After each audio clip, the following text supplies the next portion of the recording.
अब आपको बयान हम यहां दिखा देते हैं कि सैफ अली खान, करीना और उनकी मेट की तरफ से क्या क्या बयान यहां पर इस पूरे मामले को लेकर दिया गया है। ग्राफिक्स के जरिए हम आपको दिखाएंगे। सैफ अली खान का बयान है कि 11वीं मंजिल पर करीना मौजूद थी।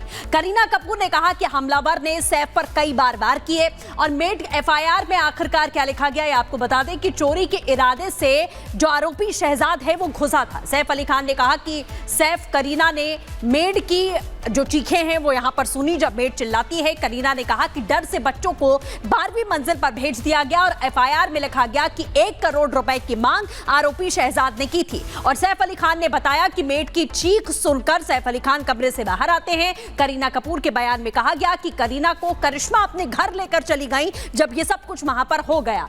एफआईआर में लिखा गया कि पैसे को लेकर हमलावर मेड से उस समय बहस कर रहा था।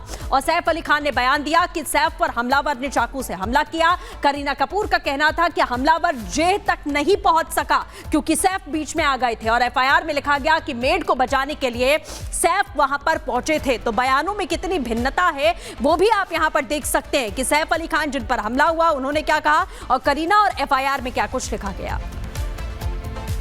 भाई 29 तारीख तक के लिए अब कोर्ट की तरफ से कस्टडी आरोपी शख्स से यहां पर बढ़ाई गई है, लेकिन आरोपी शख्स के वकील सवाल उठा रहे हैं। क्या कुछ उनका कहना है? रिपब्लिक भारत ने खास बातचीत की, जरा सुनिए।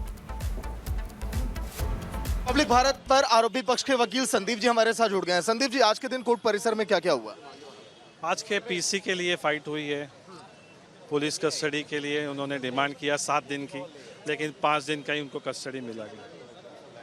पूरे मामले में देखिए अभी कई ऐसे पेचीदा मोड़ आ रहे हैं। क्या लग रहा है कि अभी जिस तरह से आरोपी के पिताजी ने कहा कि नहीं आरोपी नहीं है, पुलिस के भी तरह तरह के कई मनगढ़ंत कहानियां जिस पर आपने भी सवाल उठाए, क्या लग रहा है कि अभी केस में बहुत कुछ सस्पेंस ही बाकी है? हाँ, बहुत सस्पेंस है। पहली बात तो इन्वेस्टिगेशन और क्वेश्चन जो रिलेटेड है एफआईआर और इंसिडेंट से एफआईआर लॉन्च करने तक बहुत सारा डिले हुआ है। इन्वेस्टिगेशन में काफ़ी कमियां आई हैं जो चार्जशीट में पता चली। लेकिन आपने जिक्र किया था कोर्ट परिसर में कि कोई भी उनके घर का सदस्य सैफ के घायल होने के बाद ना फोन किया 100 पर, ना कोई जानकारी दी। इस बारे में क्या कहेंगे? क्योंकि इमीडिएटली उनको फर्स्ट एड रेमेडी दी नहीं गई है। काफ़ी देर के बाद वो खुद हॉस्पिटल गए और उनके घर में सब फैमिली मेम्बर्स होने के बावजूद भी ऐसा हुआ है, तो वो बहुत क्वेश्चनेबल है। फॉरेंसिक रिपोर्ट को लेकर आप क्या कहेंगे, क्योंकि दोनों की तस्वीर की जब तुलना की जा रही है तो उसमें बहुत सारी भिन्नता पाई जा रही है। बहुत सारी फेस स्ट्रक्चर से, आई से, जॉय लाइन से, स्किन टोन से काफ़ी अलग। तो मतलब कि आप ये भी कह रहे हैं कि हाँ आरोपी है, नहीं आरोपी कोई और है इसके अलावा? अभी वो prima facie evidence let the prosecution to prove.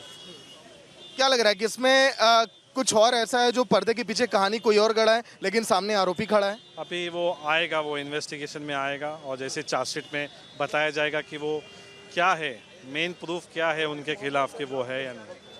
ठीक है, फाइनल कंक्लूजन क्या है कि इस केस में अभी कितने मोड़ आएंगे और अभी क्या आपकी तरफ से अभी आगे पेश किया जाएगा साक्ष्य को लेकर? अभी मैं बेल एप्लीकेशन में अपने सब सारे जो भी डिफेंस है मैं वो प्रूफ कर दूँ। शुक्रिया। ये थे संदीप जी जो कि देखिए आरोपी पक्ष के वकील हैं, जिन्होंने कहा कि हाँ कई सारी ऐसी चीजें हैं जो ये जिक्र कर रही हैं कि हाँ ये पूरी कहानी स्क्रिप्टेड है। और इन्होंने सैफ के परिवार पर भी सवाल उठाया कि आखिर किसी ने 100 नंबर पर फोन क्यों नहीं किया, सैफ आखिर अकेले हॉस्पिटल क्यों गए। तो कई सारे देखिए सवाल हैं जो अभी अनसुलझे हैं सैफ पर जो हमला हुआ उस मामले को लेकर।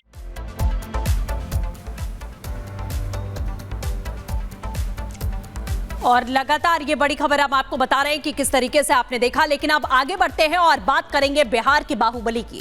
आपको बता दें कि अनंत सिंह को अब न्यायिक हिरासत में भेजा गया है, जेल उनको लेकर आया गया है। मोकामा में जो गोलीकांड हुआ था उसके बाद अनंत सिंह ने सरेंडर किया, जिसके बाद उन्हें 14 दिन की न्यायिक हिरासत में भेजा गया। तस्वीरें आप देख सकते हैं सरेंडर करने के दौरान से लेकर जब बेऊर जेल लाया गया उस वक्त तक की ये तस्वीर हम आपको यहां पर दिखा रहे हैं। ये जेल के बाहर किस तरीके से गहमी की स्थिति इस समय मची हुई है वो आप देख सकते हैं। लेकिन आपको बता दें कि किस तरीके से मोकामा में गोलीकांड होता है। सोनू मोनू गैंग के जो गुर्गे हैं वो बताए जाते हैं, वो 1-2 नहीं 70 राउंड फायरिंग करते हैं। अनंत सिंह पर अलग आरोप लगते हैं कि इन्होंने वहां सबसे पहले गोलियां चलाई हैं, जिसके बाद आपको बता दें ये बड़ी कार्रवाई की गई और अनंत सिंह ने खुद ही सरेंडर किया।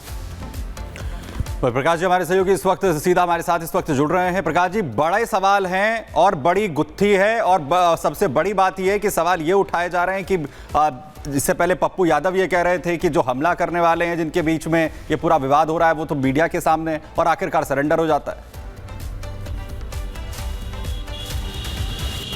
देखिए, बड़ा हास्यास्पद हुआ इस बार कि दो गिरोह है, दोनों गैंग चलाते हैं। एक अनंत सिंह भी अपना गैंग चलाते हैं और सोनू मोनू नए उभरते हुए गैंगस्टर हैं, और दोनों गोली बारूद चलाने के बाद मीडिया में आकर खुलेआम बयान देते हैं। उसके बाद तेजस्वी यादव हमलावर होते हैं। उसके बाद सरकार की नींद खुलती है कि फजीहत हो रही है। तो पहले सोनू को गिरफ्तार किया जाता है आज सुबह सुबह, और उसके बाद अनंत सिंह पर भी दबाव बनाता है, क्योंकि अभी तकनीकी रूप से उनकी पत्नी आरजेडी के एमएलए हैं, लेकिन उन्होंने परोक्ष रूप से समर्थन दिया हुआ है जदयू को। तो सरकार उनको कहती है कि आप सरेंडर कर दीजिए, और सरेंडर करा के फिर 14 दिन के न्यायिक हिरासत में भेज दिया जाता है। संभवतः न्यायिक हिरासत जैसे ही ख़त्म होगा उसके बाद उनको बेल भी मिल जाएगा, क्योंकि बहुत बड़ा कोई जुर्म नहीं हुआ है और किसी की हत्या नहीं हुई, कोई हताहत नहीं हुआ है। लेकिन ये आपसी वर्चस्व की लड़ाई अब यहाँ से आगे बढ़ती चली जाएगी, क्योंकि बिहार में आने वाले दिनों में अक्टूबर नवंबर में विधानसभा के चुनाव होने हैं, और ये आपसी रंजिश जो है, ये मोकामा का जो एरिया है टाल का, वो पिछले 50 साल से एक ही जाति के लोग जो हैं जातीय संघर्ष और आपसी संघर्ष में उन्माद करते रहते हैं, और वर्चस्व की लड़ाई वहाँ ठेका टेंडर को लेकर तमाम तरह की बातें हैं जिसको लेकर वर्चस्व की लड़ाई होती है। और सोनू मोनू गैंग चूँकि यंग है, अनंत सिंह 68 साल के हो चुके हैं, तो अनंत सिंह अपना दबदबा और वर्चस्व दिखाने के लिए गोली चलाया उन्होंने पहले। उसके बाद दोनों का आरोप प्रत्यारोप है कि पहले किसने गोली चलाया। बहरहाल गोलियां चली। ये बिहार में बहुत दिनों बाद देखा गया कि इस तरीके से गैंग वार ओपनली हो रहा है और लोग शूट कर रहे हैं, वीडियो बना रहे हैं, तो ये चिंताजनक बात है। बहरहाल फिलहाल दोनों पक्षों को जेल में बंद कर दिया गया है, लेकिन ये संघर्ष उम्मीद है कि आगे भी जारी रहेगा। Back to you. बिल्कुल प्रकाश जी, जैसा आप कह रहे हैं कि लंबे समय के बाद ऐसी कोई तस्वीर यहां पर देखी गई, लेकिन आपको बता दें कि गोलीकांड से पूरा मोकामा इस समय दहशत में है। सोनू मोनू गैंग अभी भी थमने वाला नहीं है, क्योंकि एक बार फिर से उसकी ओर से अनंत सिंह को खुलेआम धमकी दे दी गई है। आखिरकार ये पूरा मामला क्या है और कहां से मामले की शुरुआत होती है, आपको दिखाते हैं विस्तार से इस रिपोर्ट में।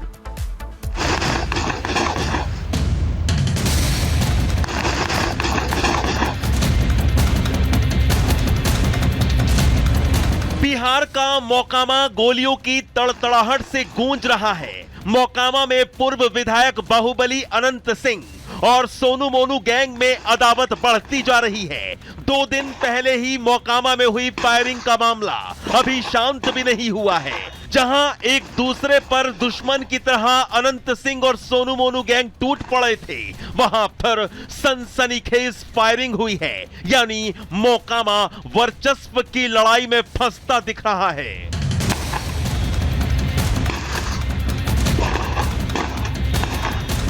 गैंग्स ऑफ मोकामा का फिर एक नया कारनामा सामने आया है। मोकामा में फिर शूट आउट हुआ है। इस बार फायरिंग सोनू मोनू गैंग के मुंशी रहे मुकेश के घर पर की गई है, जिसके बाद से पूरे इलाके में हड़कंप मचा है और हर तरफ दहशत का माहौल है। मुंशी मुकेश के घर के पास से कारतूस के खोखे भी बरामद किए गए हैं। मुकेश ने फायरिंग का आरोप सोनू मोनू गैंग पर लगाया है। दरअसल शुक्रवार की सुबह करीब 5 बजे मोकामा में वारदात हुई है। ये वही इलाका है जहां 2 दिन पहले ही बाहुबली अनंत सिंह और सोनू मोनू गैंग के बीच फायरिंग हुई थी। आज सुबह 5 बजे सोनू मोनू का गैंग हमारे घर पर आया और 15 राउंड गोली फोड़ा, गंदा गंदा गाली दिया है, कहा है कि घरा से निकल, तोरा धरती पर कोई बचबे वाला नहीं ललकौं चल, जा रही वहाँ फिर आबो। प्रशासन का कुछ कार्रवाई इस पे? प्रशासन को हम फोन किए, प्रशासन आए तो हम ही को कहे कि चुप रहिए, बोल गोली एक को नहीं फूटा है, आप लोग तिल का तार करते हैं। और उसके बाद खोखा जब यहाँ बरामद हो है और फोन कर रहे हैं तो एक बार रिसीव नहीं कर रहे हैं। आपको बता दें कि सोनू मोनू गैंग ने मुंशी मुकेश पर पैसा गबन का आरोप लगाया था। मुकेश सोनू मोनू गैंग के ईंट भट्टे का मुंशी रह चुका है। मुंशी मुकेश और सोनू मोनू के बीच विवाद चल रहा है। बताया जा रहा है कि बाहुबली अनंत सिंह से मदद मांगने पर मुकेश के घर पर फायरिंग की गई है। अभी 2 दिन पहले ही बाहुबली अनंत सिंह और सोनू मोनू गैंग के बीच 70 से 80 राउंड गोलियां चली थी, जिसमें अनंत सिंह बाल बाल बचे थे। फिर वहां के लोग बिसुआए तो फिर बिसुआए आ रहे थे, तब कहे कि रुको हम चलते हैं, जागड़ा कहेंगे छोड़ के, कैसा गलती नहीं करो। 2 आदमी बुलाने के लिए भेजे, गोली चला दिया। तो हमारा गोली आदमी के गर्दन में लग गया। तो इधर से भी आदमी था अपना बचाने के लिए, अपना आदमी के गया दौड़ के बचाया। तो सोनू मोनू कौन है वहां पर? चोर है, किडनैपर है सोनू मोनू। अब क्या रहेगा? चोर है, कुल खेत जोत लेना, कुल लेके बुझो जितना घाट गंगा जी नहाने का था जाके आप लोग देखिए, ये वो घाट नहीं रहा, किसी को नहाने लायक नहीं रह दिया। लेकिन 2 दिन पहले बाहुबली अनंत सिंह पर मोकामा में फायरिंग मामले पर पटना पुलिस ने अब बड़ा एक्शन लिया है।